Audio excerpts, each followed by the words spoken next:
ಸಾಮೂಹಿಕ ಅತ್ಯಾಚಾರವೆಸಗಿ ವಿಡಿಯೋ ಹರಿಬಿಟ್ಟ ದುರುಳರು, ಕಾಮುಕರಿಗೆ ತಲೆ ಬೋಳಿಸಿ ಪೊಲೀಸರಿಗೊಪ್ಪಿಸಿದ ಜನರು, ಕೌಟುಂಬಿಕ ಕಲಹಕ್ಕೆ ಬಿಜೆಪಿ ಮುಖಂಡ ಆತ್ಮಹತ್ಯೆ, ಪ್ರೀತಿ ಹೆಸರಲ್ಲಿ ಕಿರುಕುಳಕ್ಕೆ ಯುವತಿ ಸುಸೈಡ್, ಮಗನೇ ತಂದೆಯನ್ನ ಕೊಂದಿದ್ಯಾಕೆ ನೋಡೋಣ ಕರ್ನಾಟಕ ಟಾಪ್ 20ಯಲ್ಲಿ.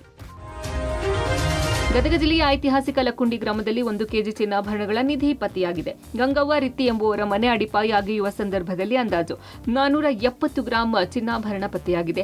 1 ಹಿತ್ತಾಳೆ ತಂಬಿಗೆ, 2 ಸರ, 18 ಬಿಲ್ಲೆಗಳು, ಕಾಲ್ಗೆಜೆ, ಕಡ ಇತ್ಯಾದಿ ಒಡವೆಗಳು ಸೇರಿದಂತೆ 22 ವಿವಿಧ ಚಿನ್ನದ ಆಭರಣಗಳು ಪತ್ತೆಯಾಗಿದೆ. ಸ್ಥಳಕ್ಕೆ ಪ್ರಾಚ್ಯ ವಸ್ತು ಪುರಾತತ್ವ ಇಲಾಖೆ ಅಪರ ಜಿಲ್ಲಾಧಿಕಾರಿ, ಪೊಲೀಸ್ ವರಿಷ್ಠಾಧಿಕಾರಿ, ತಹಶೀಲ್ದಾರ, ಲಕ್ಕುಂಡಿ ಅಭಿವೃದ್ಧಿ ಪ್ರಾಧಿಕಾರ ಸಿಬ್ಬಂದಿ ಪರಿಶೀಲನೆ ಮಾಡಿದ್ರು. ಪೊಲೀಸ್ ಬಂದೋಬಸ್ತ್ ಮೂಲಕ ಜಿಲ್ಲಾಡಳಿತಕ್ಕೆ ಒಪ್ಪಿಸಲಾಗಿದೆ. ನಿಧಿಯನ್ನು ಸರ್ಕಾರಕ್ಕೆ ಒಪ್ಪಿಸಿದ ಕುಟುಂಬಕ್ಕೆ ಜಿಲ್ಲಾಡಳಿತದಿಂದ ಗೌರವಿಸಲಾಗಿದೆ. ನಿಧಿ ಸಿಕ್ಕಿರುವ ಬಗ್ಗೆ ಸಿಎಂ ಸಿದ್ದರಾಮಯ್ಯ ಸಂಪೂರ್ಣ ವರದಿ ಪಡೆದುಕೊಂಡಿದ್ದಾರೆ.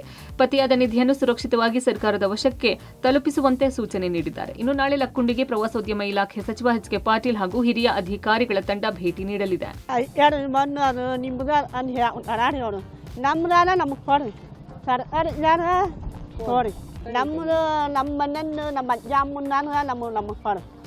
ಇನ್ನು ದುಡಿಸ್ಕೊಂಡು ಕೆಲಸ ಕೊಡ್ಬೇಕು. ನಮ್ಮ ಮನೆ ಇಲ್ಲ, ನಮ್ಮ ಮನೆ ಮಾಡ್ಕೊಡ್ಬೇಕು, ನಾಳೆ ಮಾಡ್ಕೊಡ್ಬೇಕು. ಸರಿ, ಮತ್ತೆ ಏನೇನು ಹೇಳೋಣ ನಮ್ಮ ಅವು ಯಾವುವು ಏನು ಅನ್ನೋದರ ಬಗ್ಗೆ ಇನ್ನೂ ಸ್ಪಷ್ಟವಾಗಿ ನಾವು ಅವುಗಳನ್ನು ಅಧ್ಯಯನ ಮಾಡಬೇಕಾಗ್ತದೆ. ಅಧ್ಯಯನ ಮಾಡಿದ ಬಳಿಕ ಯಾವ ಕಾಲದ್ದು ಯಾವ ಕಾಲಘಟ್ಟಕ್ಕೆ ಸೇರ್ತಕ್ಕದ್ದು ಅನ್ನೋದರ ಬಗ್ಗೆ ಮಾಹಿತಿ ನಮಗೆ ದೊರೆಯೋದಕ್ಕೆ ಸಾಧ್ಯವಿದೆ.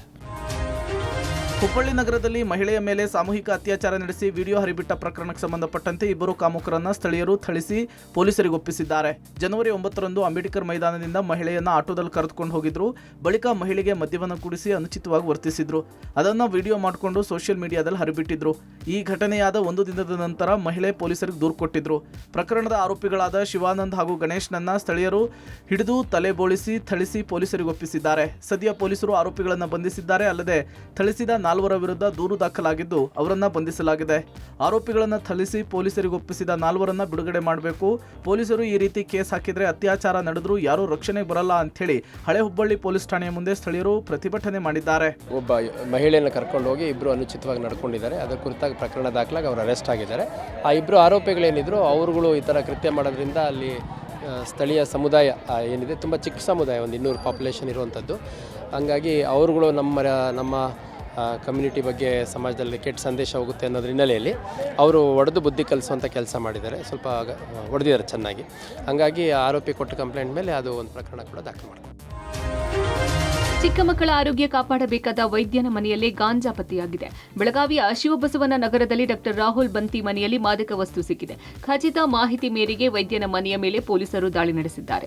ದಾಳಿಯ ವೇಳೆಯಲ್ಲಿ ಮನೆಯಲ್ಲಿ 134 ಗ್ರಾಂ ಗಾಂಜಾ ಪತ್ತೆಯಾಗಿದೆ. ಅಲ್ಲದೆ ವೈದ್ಯ ರಾಹುಲ್ ಬಂತಿ ಕೂಡ ಗಾಂಜಾ ಸೇವನೆ ಮಾಡಿರುವುದು ಪೊಲೀಸ್ ತನಿಖೆಯಲ್ಲಿ ದೃಢಪಟ್ಟಿದೆ. ಹಿರೇಬಾಗೇವಾಡಿಯಲ್ಲಿ ಚಿಕ್ಕ ಮಕ್ಕಳ ತಜ್ಞನಾಗಿರುವ ವೈದ್ಯ ರಾಹುಲ್ ವಿರುದ್ಧ ಮಾಳಮಾರುತಿ ಪೊಲೀಸ್ ಠಾಣೆಯಲ್ಲಿ ಕೇಸ್ ದಾಖಲಾಗಿದೆ. ಈಗಾಗಲೇ ವೈದ್ಯನಿಗೆ ಮಾಳಮಾರುತಿ ಠಾಣೆ ಪೊಲೀಸರು ನೋಟಿಸ್ ಕೂಡ ಜಾರಿ ಮಾಡಿದ್ದಾರೆ. ಇಷ್ಟೆಲ್ಲ ಆದರೂ ಆರೋಗ್ಯ ಇಲಾಖೆಯ ಅಧಿಕಾರಿಗಳಿಗೆ ಮಾತ್ರ ಈ ಬಗ್ಗೆ ಮಾಹಿತಿ ಇಲ್ಲ. ವೈದ್ಯನ ವಿರುದ್ಧ ಯಾವುದೇ ಕ್ರಮ ಆಗಿಲ್ಲ ಎಂದು ಸ್ಥಳೀಯರು ಪ್ರಶ್ನಿಸುತ್ತಿದ್ದಾರೆ. ಬೆಂಗಳೂರಿನ ಸಿಎನ್ಜಿ ಬಂಕ್ಗಳ ಎದುರು ಮಾರುತದ ಕ್ಯೂ ಕಾಮನ್ ಆಗಿಬಿಟ್ಟಿದೆ. ಸಾಮಾನ್ಯವಾಗಿ ಇತ್ತೀಚೆಗೆ ಬಹುತೇಕ ಆಟೋ, ಕಾರು, ಬೈಕ್ಗಳಲ್ಲಿ ಸಿಎನ್ಜಿ ಬಳಸಲಾಗುತ್ತದೆ.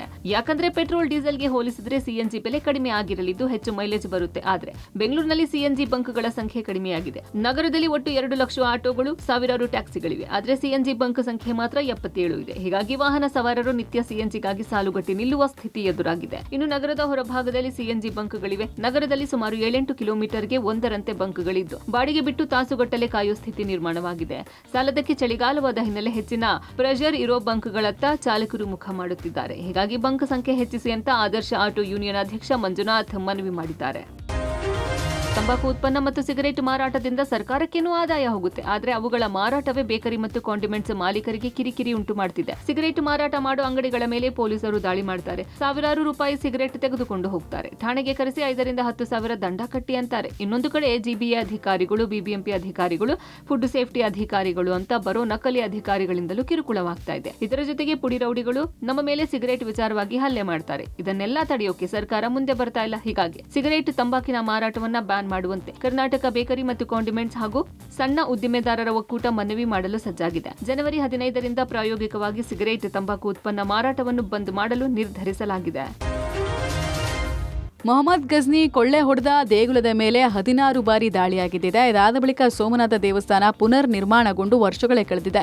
ಗಜ್ನಿ ದಾಳಿ ಕಹಿ ನೆನಪಿಗೆ 1000 ವರ್ಷಗಳಾಗಿದೆ. ಈ ಹಿನ್ನೆಲೆಯಲ್ಲಿ ಸೋಮನಾಥ ದೇವಸ್ಥಾನದ ಅಂಗಳದಲ್ಲಿ ಸ್ವಾಭಿಮಾನ ಶೌರ್ಯ ಪರ್ವ ನಡೆಸಲಾಯಿತು. ಪ್ರಧಾನಿ ನರೇಂದ್ರ ಮೋದಿ 3 ದಿನಗಳ ಕಾಲ ಗುಜರಾತ್ ಪ್ರವಾಸದಲ್ಲಿದ್ದು ಇವತ್ತು ಐತಿಹಾಸಿಕ ಸೋಮನಾಥ ದೇವಾಲಯದಲ್ಲಿ ವಿಶೇಷ ಪೂಜೆ ಸಲ್ಲಿಸಿದರು.